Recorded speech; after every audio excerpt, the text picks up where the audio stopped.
Pode sentar aqui. Boa noite, meus irmãos. Uma reunião de oração é sempre um momento importante na vida da igreja, na vida do crente. Quando eu estou aqui no culto de oração, que nós fazemos aquelas divisões em grupos, quem ora comigo sempre sabe e toma conhecimento de dois pedidos que eu faço. Um é por um vizinho lá da loja da Sônia, vizinho não, é vizinho, um casal.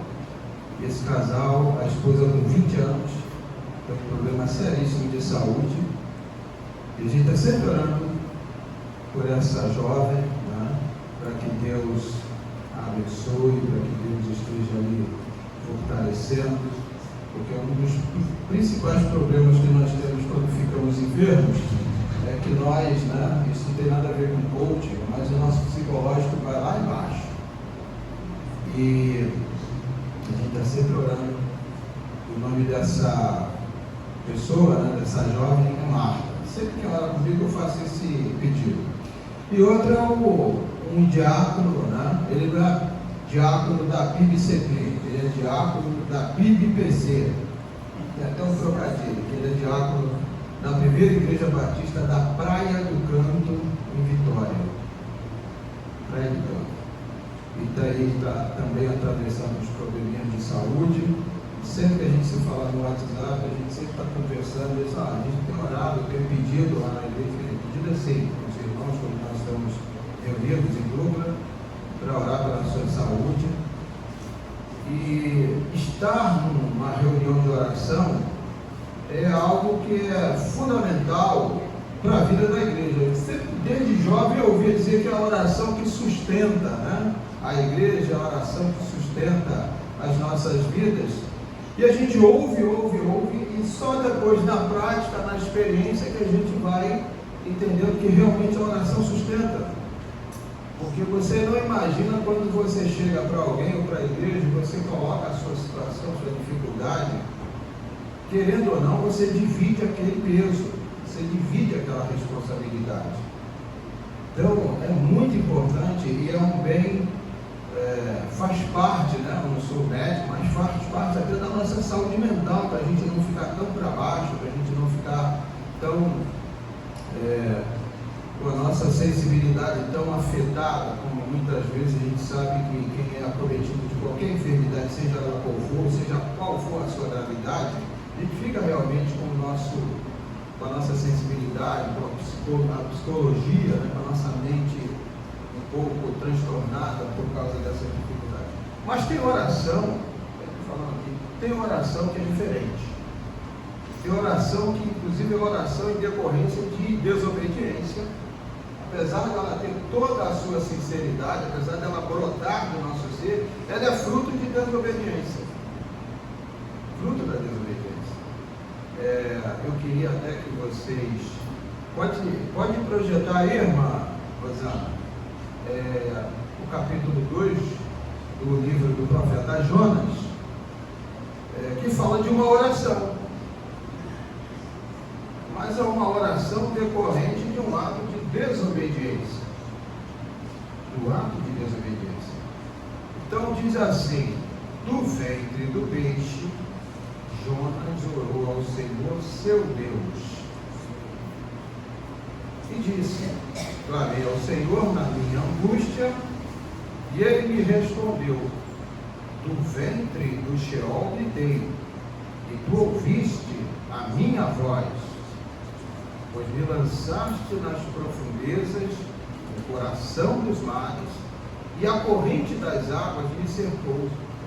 Todas as tuas torrentes e ondas passaram por cima de mim. Eu disse: fui expulso da tua presença, como poderei ver o teu santo templo novamente? As águas me cercaram até a alma, o abismo me rodeou, e as algas se enrolaram na minha cabeça.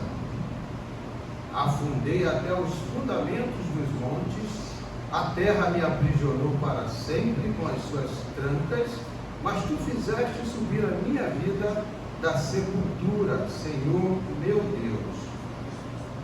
Eu me lembrei do Senhor quando minha vida desfalecia, e a minha oração chegou a ti no teu santo templo.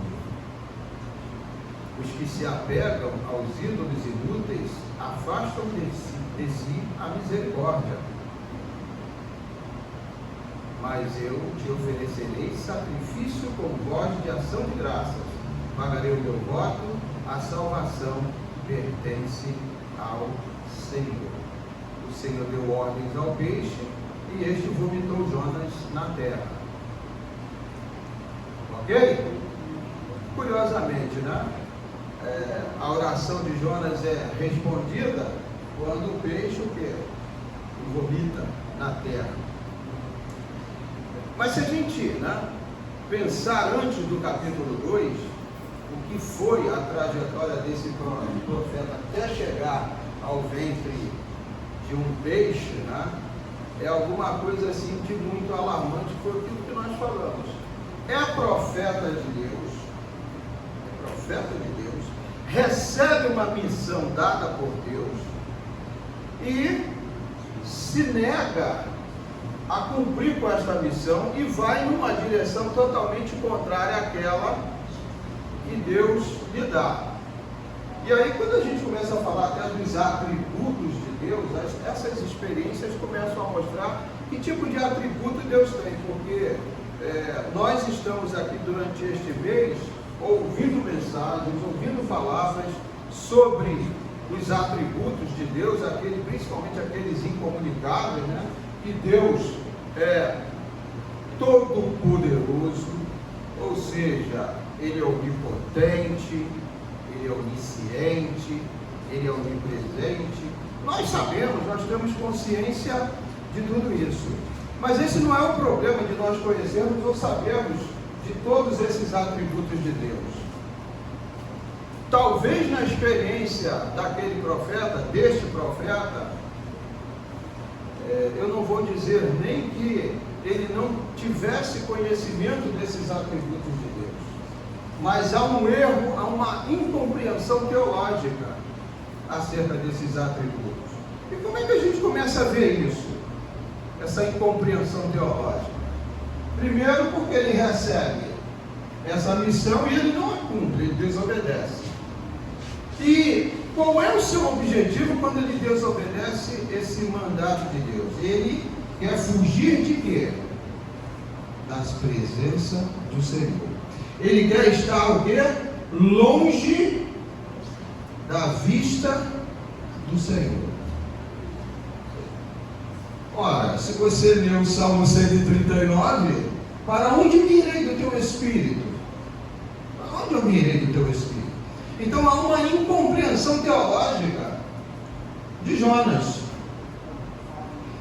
É uma incompreensão teológica, é um estágio de compreensão, porque muitas das vezes, quando nós estamos na nossa jornada, na nossa experiência de crente, nós vamos nos apropriando de algumas experiências que vão nos mostrando o quanto esse Deus que nós temos é magnânimo, é amoroso, é gracioso.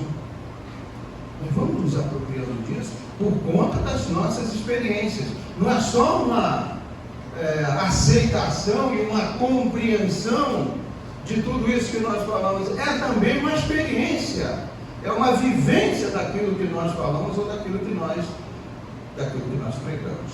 E aí e aí eu me permito até pensar um pouco em termos de geografia bíblica, porque a gente precisa também entender como é que essa geografia bíblica desse tempo, na época de Jonas, como é que isso funcionava. E você está ali naquela região da Palestina, curiosamente, ele está indo para uma cidade que é praiana, uma cidade costeira, que é a mesma cidade que lá no Novo Testamento Pedro recebe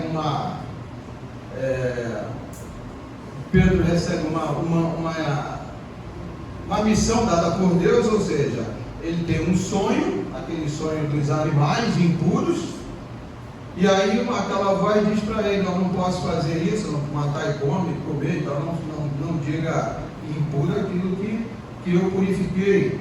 Mas Deus manda que ele vá onde? Vá lá na cidade de Jope, porque tem uma pessoa lá com quem você precisa tratar, uma cidade costeira.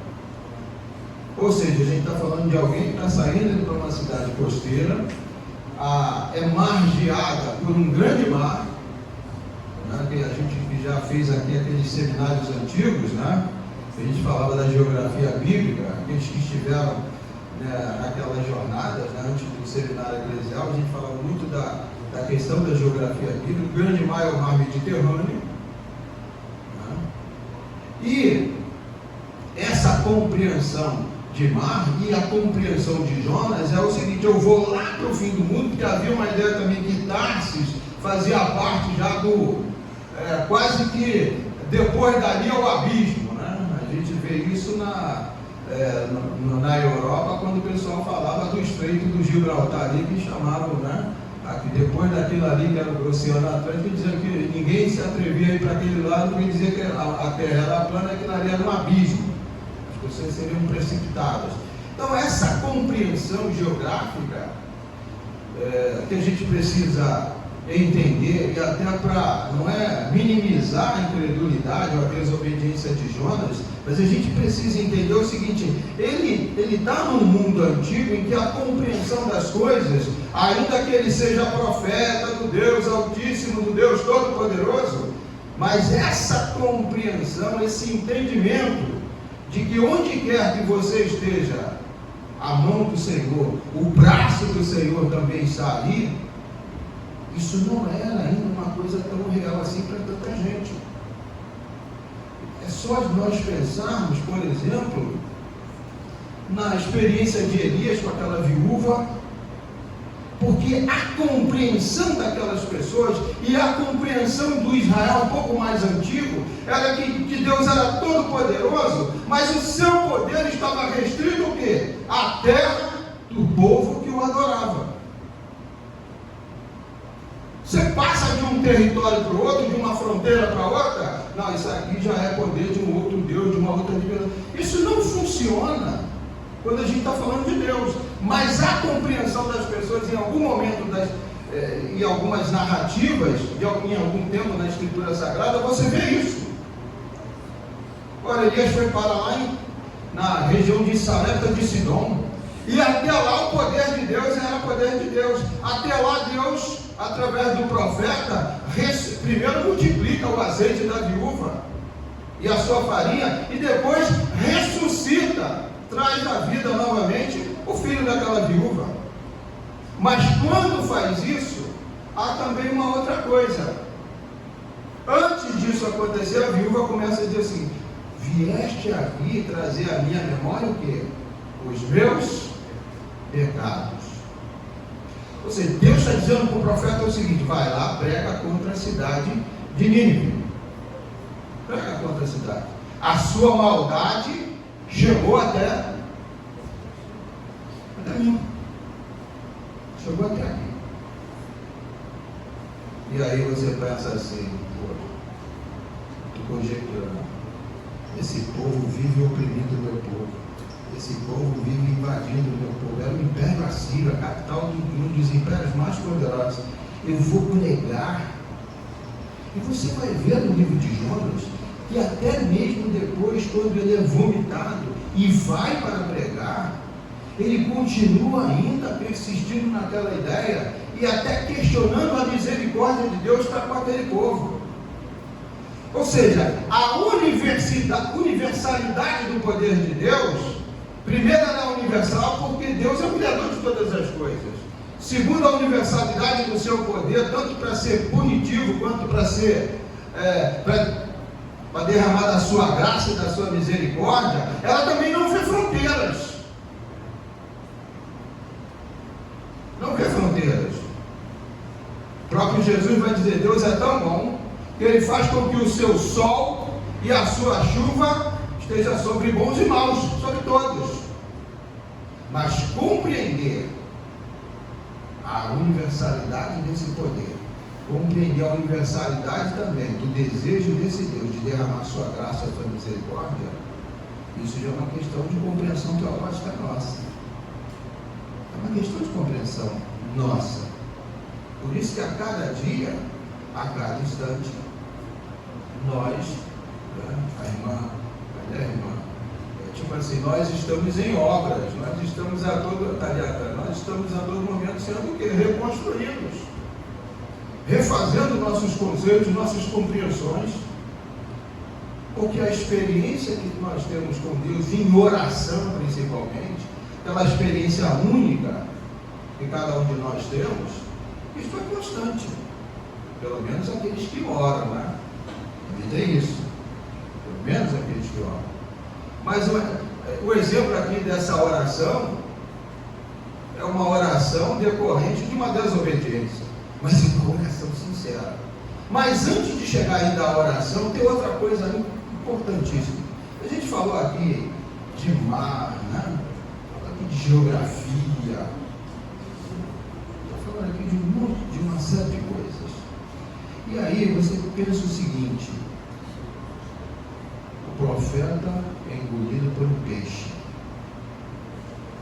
E aí eu fiquei até curioso, aí fui pesquisar, queria entender, será que no mar Mediterrâneo tem realmente peixes grandes ou baleias, né?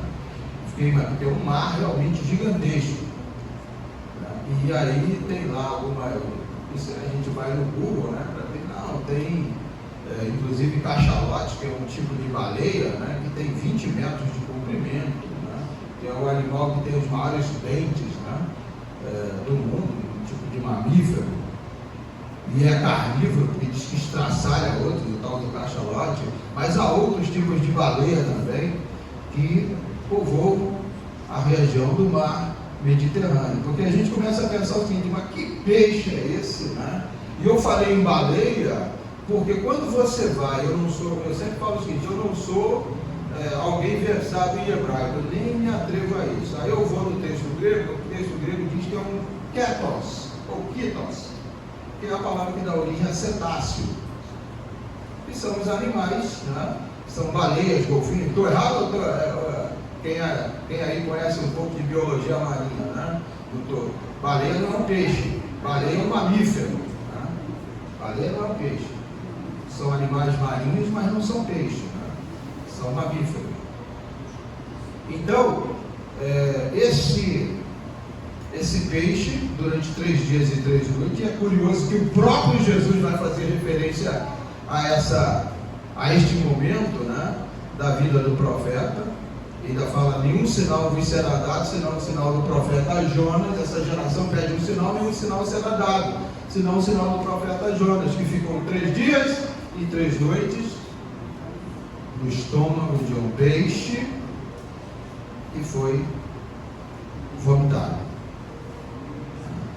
Então, a gente está aqui pensando e refletindo sobre esta palavra, e como eu disse, quando a gente começa a entrar já na oração do profeta, e a oração do profeta é alguma coisa de extraordinária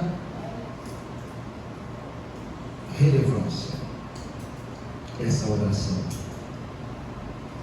Porque quando nós oramos assim em dupla, quando nós oramos assim em congregação, nós temos os nossos problemas, nós temos as nossas dificuldades, e como eu disse, estar com os outros é algo que faz bem, porque a gente aprende sim a dividir nossas lutas, nossas dificuldades, nossos problemas, né? Agora, quando você está em um lugar que, olhando para todos os lados, imaginando, né? Estou dizendo aqui dentro do estômago de um peixe, não sei nem como é que esse cara se lembra, mas imaginando dentro de uma situação como essa, né? A única coisa que você vai ser tomado é de um extremo desespero. Porque a gente olha assim a beleza dessa oração, né?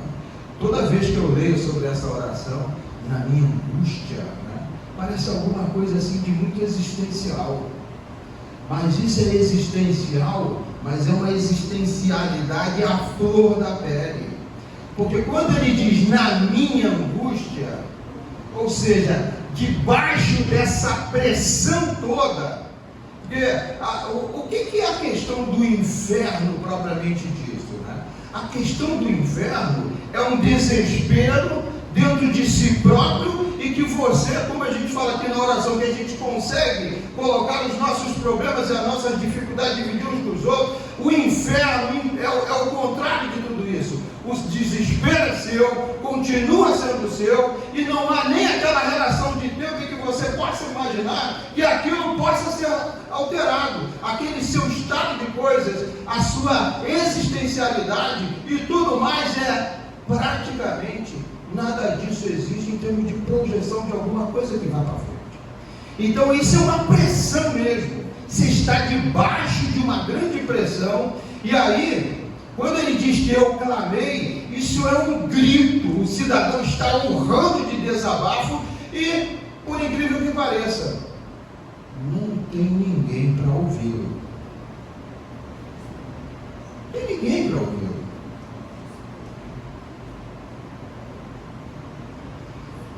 De certa maneira, o que ele fez tentando fugir da presença de Deus, ele acabou fazendo com que isso se realizasse, se tornasse uma realidade. Não foi isso? Deus deu uma ordem para ele, fugindo da presença de Deus, ele vai numa direção contrária, compra uma passagem em Jope, porque ele queria ir para Tarsis. Ele está tentando fugir da presença de Deus. A gente sabe de tantos outros, não, mas há um outro exemplo tão emblemático de alguém que quer fugir da presença de Deus. Não lembra lá no Éden? O cara pecou, e aí ele se escondeu, se ocultou. Você está...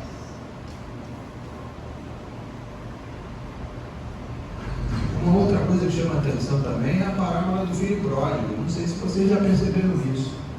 O pai, quando vê o filho, ele corre na direção do filho. O filho chega até a trocar palavras com ele, mas o pai o abraça. E aí depois o que o pai vai dizer? Este meu filho estava o quê? Morto. Ele estava morto porque ele estava longe do meu olhar. Estava longe do meu olhar. Mas reviveu. Ele revive a partir do momento que o pai novamente coloca o seu olhar sobre o filho. E o que Jonas fez? Eu vou fugir da presença de Deus. E fugiu. E aí o desespero toma conta dele, por isso ele fala, né, quem sabe, né, voltar a contemplar a tua face no teu templo. Porque agora está lamentando esse estado de coisa que ele mesmo procurou, que ele mesmo provocou. Na minha angústia, esse clamor, esse ato de clamar, não é uma coisa assim tão bonita, né? de se ouvir, né? Para ler, a gente lê, a gente pensa sempre no lado poético das coisas, e até uma coisa engraçada sobre essa questão do lado poético. Esse colega, esse amigo e irmão lá do Espírito Santo, da Igreja Batista da Praia do Canto, uma vez ele perguntou para mim assim: a gente conversa muito sobre teologia, sobre filosofia, tem grupos, né? A gente tem grupos de WhatsApp, e aí isso é para rir. Se vocês não acharem graça, eu vou ficar até sem graça, eu vou ficar sem graça. E aí a gente estava conversando, e aí ele comentou assim: ô Aloysio, você já leu a Divina Comédia? Eu falei assim, né, porque uma época eu falei, eu conheço esse texto, eu já li, mas agora estou tentando ler na língua original, que é o italiano. Aliás, não é nem italiano, é o dialeto florentino, que é o dialeto de Florença. Aí ele falou assim: mas tu já terminou? Aí a Divina Comédia são 3 livros, é o Inferno, o Purgatório e o paraíso.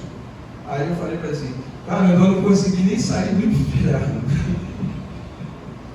Eu não consegui sair do inferno, porque é verdade mesmo, é tanta beleza na forma como aquele cidadão descreve as coisas, beleza assim, artística, plástica, que você vai parando.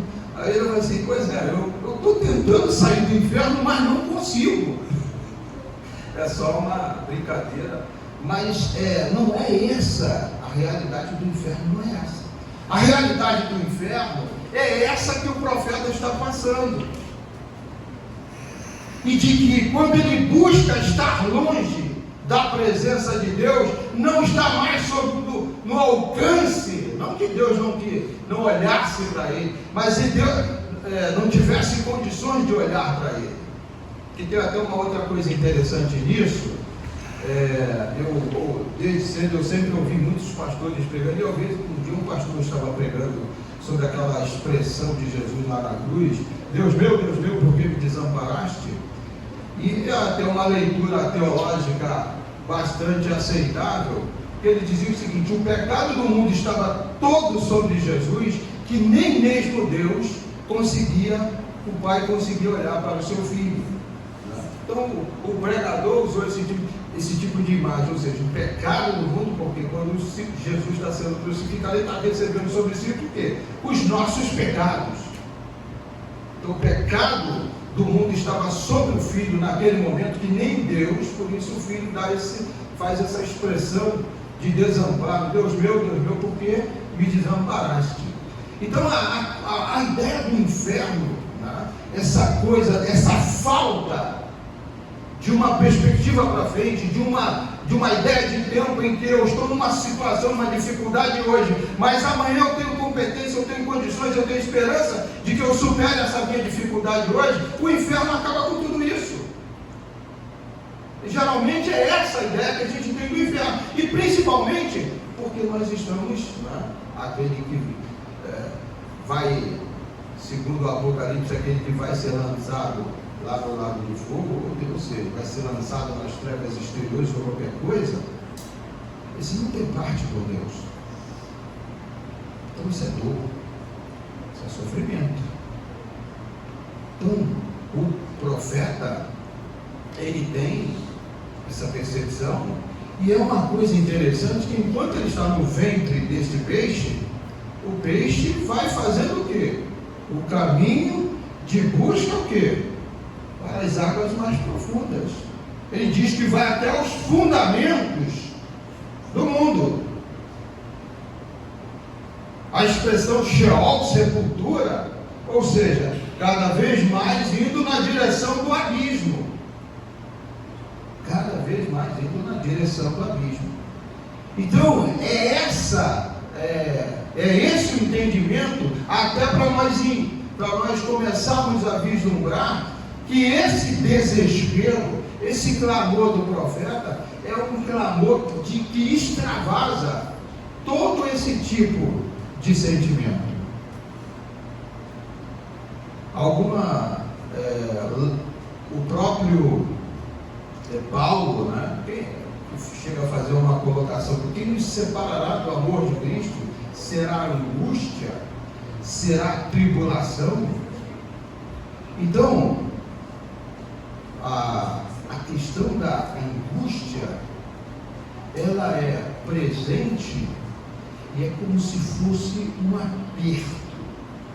Você está sendo cada vez mais comprimido dentro de algum espaço, e você não tem como se expandir, porque o espaço cada vez menor, e aí ainda há um fôlego para você lançar esse grito, esse pedido de socorro. Na minha angústia, na minha tribulação,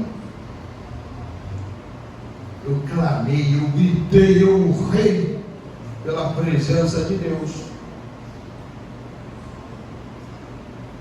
Pela presença de Deus. Então oração, espero sempre que a nossa oração não seja a oração como a oração do profeta. Até porque a palavra, né, a Escritura está aqui para nos advertir quanto a determinadas situações que porventura nós venhamos a passar. Há um tempo atrás, quando, não sei se foi a primeira vez, foi, ou já tinha ocorrido outras missões, mas a NASA está sempre mandando naves, né, exploratórias para outros lugares, principalmente para Marte. E na primeira vez, a primeira vez que uma sonda desceu em Marte e captou imagens daquele planeta, eu lembrei logo do Salmo 139. Se eu fizer nas estrelas, ou seja, a visão que eu tinha, né, via pela mídia aí, pela televisão, a visão que você tem do planeta, aí eu pensei assim, se eu for um dia morar em Marte, eu sei que Deus também está lá. Então a compreensão que a gente tem das coisas e a compreensão da ação e do poder de Deus é de acordo também com o lugar em que nós estamos pisando, em que o alcance das nossas vistas pode chegar. Mas independente de qualquer coisa, essa universalização do poder de Deus, não universalização porque Deus está conquistando, né, cada lugar que se... Não, Deus já é o Senhor de todas as coisas, mas a compreensão do profeta ou de quem quer que seja é que deve ser alguma coisa diferente dessa que era a compreensão do profeta. A sua compreensão teológica era equivocada, ela estava cheia de equívocos. E aí às vezes a gente fica pensando assim, a gente fala do poder de Deus. Senhor, eu sei que Tu és poderoso, eu sei que Tu és o Senhor de todas as coisas. E a gente, quando começa a chegar ao final do mês e tem que pagar as contas, e tem uma série de outras dificuldades, o filho está doente, e aí o que a gente faz? A gente começa a entrar em quê? Em desespero. Aí, como é que eu deveria pensar? Se Deus é todo poderoso, eu vou confiar na sua providência e no seu poder. Não tem aquela expressão, descansa no Senhor. É descansar, não é porque você vai ficar lá, mas descansar sabendo que Ele vela por você, Ele toma conta de você. E veja só, o profeta está dizendo que está indo rumo ao abismo, mas ainda assim, o texto está dizendo que mesmo que ele esteja longe da vista do Senhor, ainda assim, ele está dizendo que Deus ouviu o quê? A sua oração. Deus ouviu a sua oração. Então, o nosso grande desafio não é nós falarmos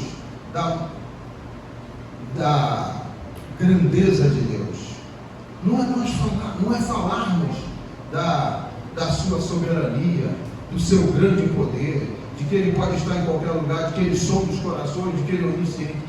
O nosso grande desafio é nós aceitarmos que este poder exerce sim todo e qualquer tipo de influência na nossa vida, e principalmente para nos abençoar. É para nos abençoar. Ou seja, Deus está dizendo para o profeta: olha, eu quero que você vá a uma cidade, a cidade de Nínive, era a capital do Império Assírio.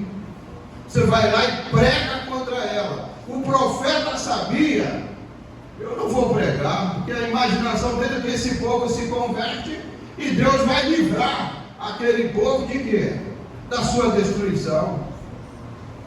Ora, quando nós somos mandados para pregar,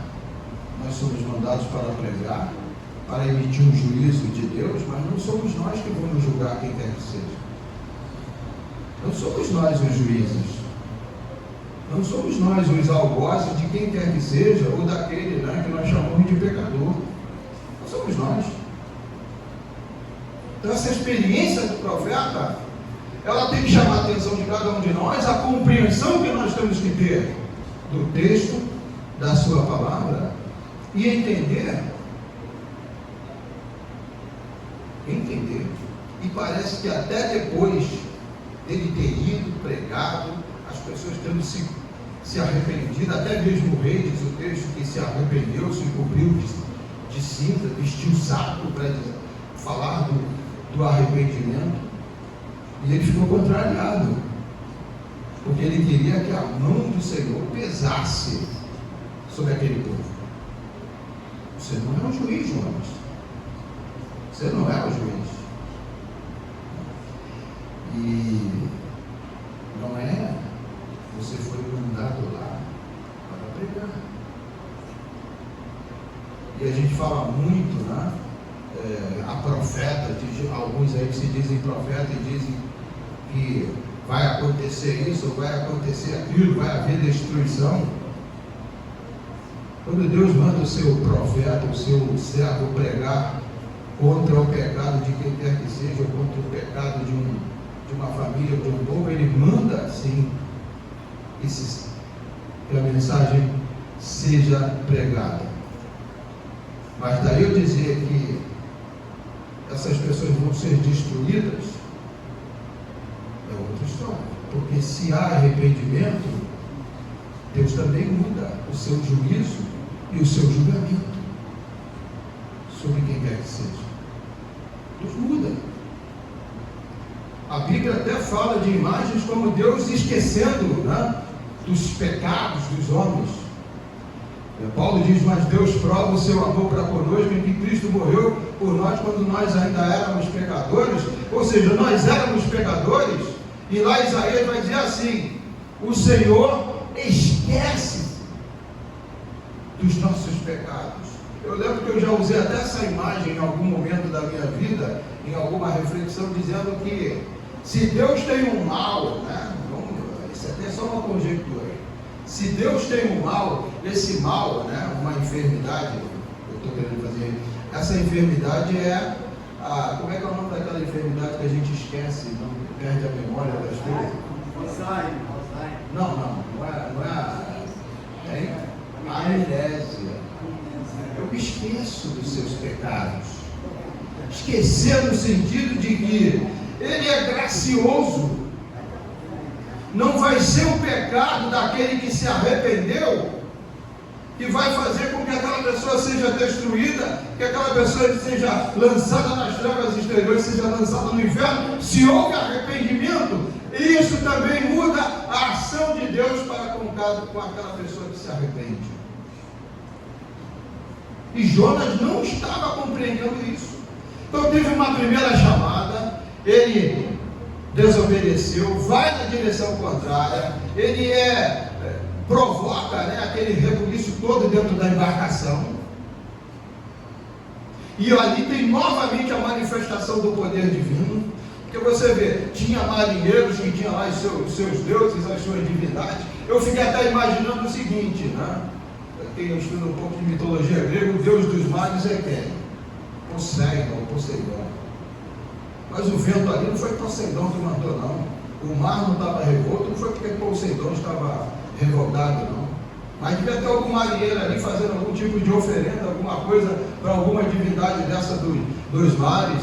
Quem já leu aquela epopeia de Homero, né?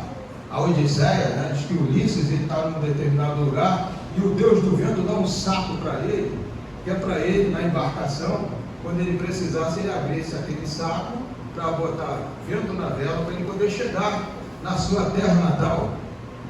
E aí há uma briga, uma desavença lá, aquele saco, e aí quando eles estão chegando, ele está chegando às margens da ilha lá que ele reinava, ele acabou se perdendo novamente no mar. Ele fica, por isso veio 20 anos longe de casa. O cara vai para a guerra, fica 10 anos guerreando, depois tem outros 10 anos para poder chegar em casa. Ficou 20 anos fora de casa. Então você tem essas divindades, mas aí aqueles marinheiros estão invocando lá todas as suas divindades. O que acontece? Quando Jonas é encontrando, eu sou o servo, sou profeta e servo do Deus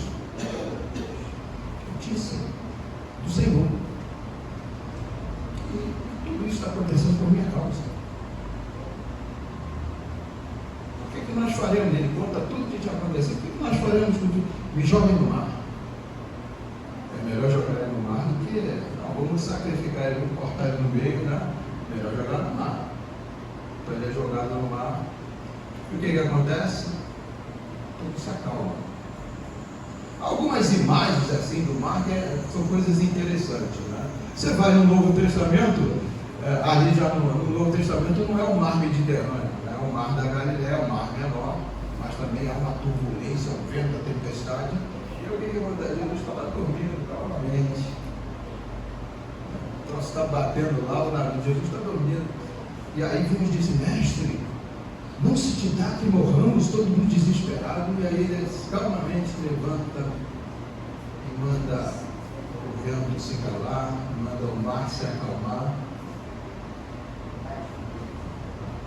Então, Jonas, eu sou profeta do Senhor, eu estou aqui por isso, por isso, por isso. Qual é a solução? Me joga no mar, o mar se acalma, o vento fica bem mais aprazível, né? E aí segue-se, né? Como diz, até segue-se uma bonança, né? Então, aqueles homens todos clamando aos seus deuses, mas é o Deus Todo-Poderoso que está acima de todos esses, e essas divindades, essas compreensões mínimas e mesquinhas dos homens, esse paganismo dos homens em relação à compreensão do ser divino. E é este Deus que faz com que a natureza continue fluindo o seu caminho sem qualquer outra dificuldade, sem qualquer outro transtorno para aquelas pessoas que naquele momento se valiam de uma embarcação, tiveram um prejuízo. O texto diz que jogaram as suas cargas, tiveram prejuízos financeiros, econômicos, mas o Senhor preservou a vida daquelas pessoas e preservou também a vida desse profeta, né, meio que desobediente, né, resistente ao mandato divino. Então nós lidamos, né, nós sempre estamos numa linha tênue para lidar com as coisas e aprender com esta oração. Aprender com essa oração e reflete um pouco, às vezes muito das nossas expectativas errôneas, equivocadas, das nossas compreensões equivocadas do ponto de vista teológico. A gente fala de poder, de um Deus Todo-Poderoso, mas a gente precisa entender o seguinte: o próprio Jesus, quando chega diante de Jerusalém, ele está falando aquilo, tanto ele, Jesus, quanto o próprio Deus e a sua ação sobre aquela cidade. E Jesus faz também uma declaração que é um lamento, né? Jesus chora: Jerusalém, Jerusalém, que matas e apedrejas os profetas. Quantas vezes eu quis te colocar debaixo, né, das minhas asas, da minha proteção, assim como a galinha protege os seus pintinhos, e tu rejeitaste. Ou seja, o profeta foge, quer fugir da presença de Deus, quer fugir da missão que lhe foi dada, resiste o quanto pode, mas uma coisa a gente precisa entender, é que mesmo que nós fujamos de qualquer coisa que Deus coloque para nós, a vontade de Deus não deixa de ser cumprida. Isso é outra verdade que nós tiramos aqui. E Deus disse que era para Jonas ir.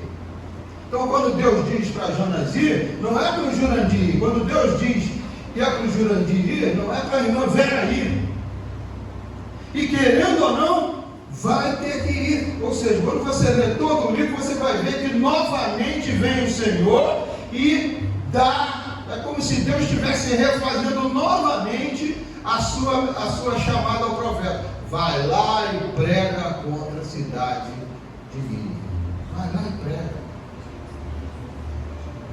Ou seja, você é desobediência de dura serviço, você vai ter que passar assim por todo um processo de quebrantamento, vai experimentar, da pior maneira possível, o meu poder, mas também vai ter como experimentar da minha graça e da minha misericórdia. E olha, né, a gente fala, eu já estou caminhando aqui para o meu, não sei nem se o Fábio começou a tocar aqui, porque eu estou me dar o toque assim, ó, tá na hora. É só para descontrair um pouco. Mas o profeta, é isso mesmo, né?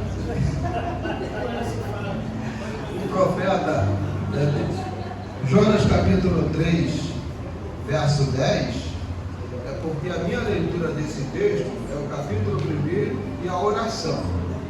Eu não estou fazendo uma leitura de todo o livro, mas tem uma coisa interessante. Deus falando, primeiro que o profeta pregou e diz assim, Jonas 3,10: e Deus viu o que eles fizeram, como se converteram do seu mau caminho, então arrependeu-se do castigo que lhes enviaria e não executou. Ou seja, arrependimento muda a ação de Deus em nossas vidas. A gente fala sempre que a gente às vezes, né, a gente ouve tanta pregação que é água com açúcar, né? Deus é muito bom, Deus é misericordioso. Deus é tudo isso. Paulo também fala isso. E Paulo diz ainda também que Deus é justiça. E quando Paulo diz que Deus é justiça, Paulo diz o seguinte: é pela justiça divina que também se manifesta a sua ira contra o pecado. Pela justiça. Por isso é que Deus não nos julga quando Ele quer nos salvar. Ele usa da sua graça e da sua misericórdia desde que haja arrependimento. Porque se Deus fosse nos julgar segundo a sua justiça, nenhum de nós seríamos poupados dessa pena tão que nos traz tanto transtorno. Então, o povo se converteu. E aí no último versículo do capítulo 4, Deus falando para Jonas: e não teria eu compaixão da grande cidade de Nínive, onde há mais de 120 mil pessoas que não sabem discernir entre a mão direita e a esquerda, e também muito gado. Ou seja, Deus está dizendo: se você por acaso acha que eu não agiria de misericórdia, de compaixão com toda essa multidão? Porque o profeta continua, mesmo depois de ter vomitado lá do estômago do peixe, ele continua com aquela ideia de que aquele povo tinha que ser assim, destruído, tinha que ser punido. Mas tem uma coisa até que eu falei na classe dos homens do domingo passado, que lá no último capítulo, nos últimos capítulos do livro do Êxodo, aquela passagem que o Moisés pede para ver a Deus, e Deus diz: você não pode me ver, mas faz o seguinte, você fica aqui embaixo dessa rocha, eu vou passar, depois que eu passar, você pode sim olhar. Porque o que Deus está dizendo para Moisés? Não é a religião,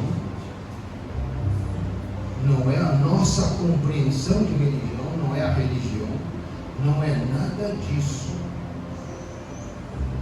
Porque quem vai na frente sou eu.